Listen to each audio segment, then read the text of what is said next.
और मन लगाकर अपनी बिरयानी भी नहीं बना पाऊंगी। और मेरे ग्राहक भी इस गांव के गरीब किसान और मजदूर हैं, जो रोज अपना पेट भरने की नई उम्मीद के साथ मेरे पास आते हैं, जहां उन्हें स्वाद और खाना दोनों मिल जाता है। और ये सब करके जो भी पैसे बच जाते हैं, उससे मेरा घर खर्च चल जाता है और लोगों को खाना खिलाने की खुशी भी मिल जाती है। वाह बूढ़ी माँ, आपकी ये सोच तो सच में बहुत अच्छी है, पर आपकी ये मटन बिरयानी तो उससे भी अच्छी है।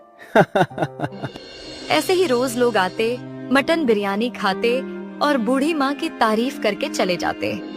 एक दिन बूढ़ी अम्मा की तबीयत बहुत खराब हो जाती है, जिससे डॉक्टर को घर बुलाना पड़ता है। देखिए भाई साहब, आपकी माँ की अब उम्र हो गई है। इस उम्र में कमजोरी आना आम बात है। इन्हें वक्त पर खाना पानी देते रहना, कम से कम 10 दिन तो इन्हें घर में रहकर ही आराम करना होगा और दवाइयाँ देते रहना। ठीक है डॉक्टर साहब, आपका बहुत बहुत धन्यवाद। बूढ़ी माँ बीमार हो जाती है, इसलिए अपना ठेला नहीं लगा पाती। एक दिन गांव का साहूकार घर आता है। अरे बूढ़ी अम्मा, मेरे कर्ज के पैसे कब लौटा रही है तू? याद है ना, पूरे 10,000 रुपए देने बाकी हैं अभी। देखो बेटा, अभी मैं बीमार हूँ, इसलिए कुछ दिनों के लिए ठेला नहीं लगा पा रही। मुझे कुछ और दिन दे दो, मैं तुम्हारे सारे पैसे दे दूंगी। पर बूढ़ी अम्मा, तूने तो मुझे जबान दी थी कि तू मेरे सारे पैसे कल तक दे देगी, इसलिए मुझे आज तेरे घर आना पड़ा। वो सब मुझे कुछ नहीं पता, बस मेरे पैसे दो, वरना मुझे मजबूरी में तेरी जमीन और ठेला जब्त करना होगा। देखिए साहूकार जी, आप शांत हो जाइए। मेरे पास कुछ पैसे हैं, लगभग 5,000 रुपए अभी मैं आपको दे सकता हूं, पर आप हमें कुछ दिन और दीजिए, हम सारे पैसे लौटा देंगे। देखो भाई साहब, तुम्हारी माँ ने जुबान दी थी और मैं पूरे पैसे लेकर ही जाऊंगा।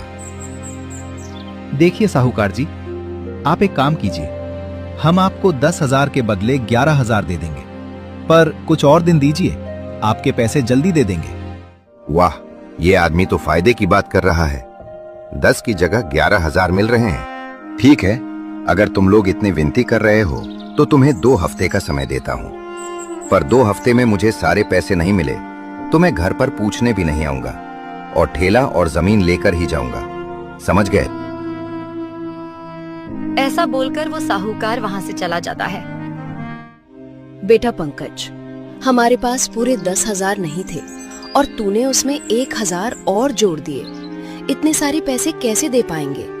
मेरा ठेला चालू होता तो दे भी देती, पर अब ये बीमारी पता नहीं कब ठीक होगी। कुछ दिन ऐसे ही बीत जाते हैं। गांव के लोग रोज बूढ़ी